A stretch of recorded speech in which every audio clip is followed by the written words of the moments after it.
So what was your favorite part of the week, Liam? Eating worms. Eating worms. Were they tasty? They tasted like a little hot doggy and earthy. Hot doggy and earthy. Those are good descriptions. Been walking since I knew how, but didn't know what for. I lost track of the steps I took, but I keep taking more.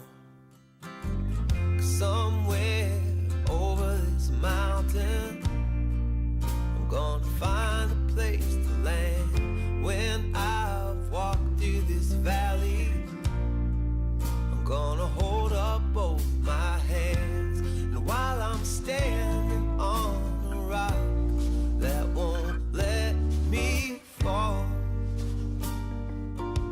I'll say, oh my, look at it all.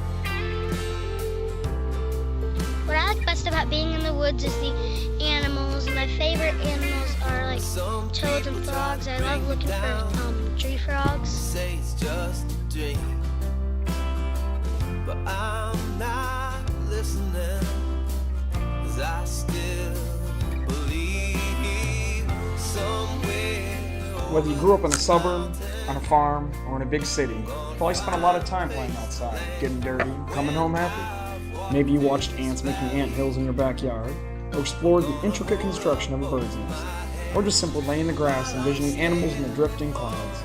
Unfortunately, young children today do not have as many direct experiences with nature, and it's taking its toll. We should not think of children's experience in nature as an extracurricular activity. It should be thought of as vital to children's health and development. Go ahead.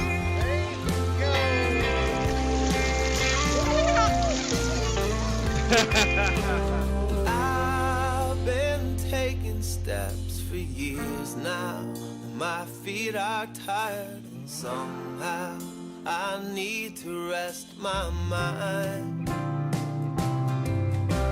Something's waiting for me, standing on the shore of a world. When a child is out in nature, all the senses get activated. Rather than focusing narrowly on one thing, such as a computer screen, they are immersed in something bigger than themselves. They're seeing, hearing, touching, even tasting. Out in nature, a child's brain has the chance to rejuvenate, so the next time they have to focus and pay attention, perhaps in school, they'll do better.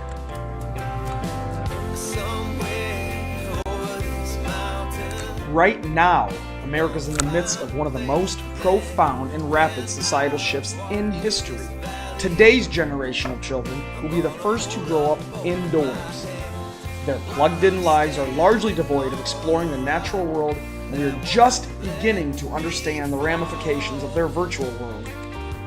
I'll say, oh my, look at it all.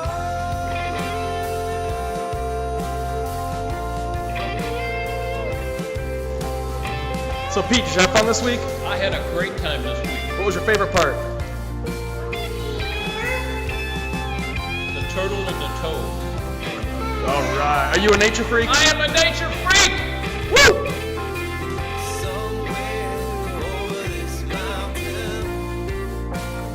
This movement indoors is not harmless. There are costs to the health of our children. Attention difficulties, hyperactivity, childhood obesity, diminished use of senses, disconnect from things that are real. Additionally, if children are detached from nature, how will they learn about, understand, and value nature? How will the next generation care about the land and be stewards of its resources? Tomorrow's leaders need to be equipped for tomorrow's challenges, and we must adequately prepare our children for the future they will inherit.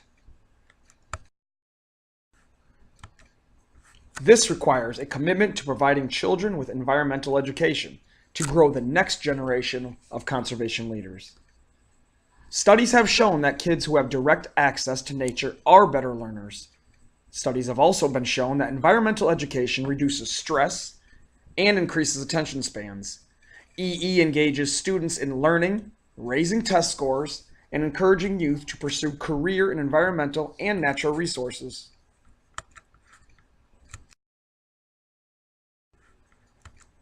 Our schools need more encouragement, resources, and time to devote attention to environmental education.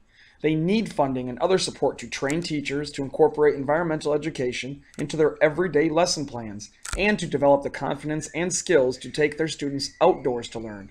So, until our schools implement an EE program, let Nature Freaks have the honor of exploring nature on an educational level with your children. With your monetary help, Nature Freaks will be one step closer to providing local schools with this wonderful program. Our goal is to raise enough funds that we can offer EE programs to ours and surrounding counties completely free. So in the meantime, let your kids get down in the dirt so they can see at eye level the whole universe there. Nature is good for everyone's mental health. Nature isn't the problem, it's the solution. And like Albert Einstein once told us, look deep into nature and then you will understand everything better.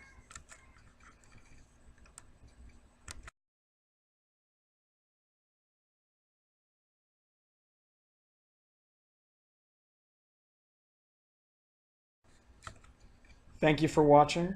Thank you for your help. Keep smiling, and wherever you go, no matter what the weather, always bring your own sunshine. Live happy, and I love you all.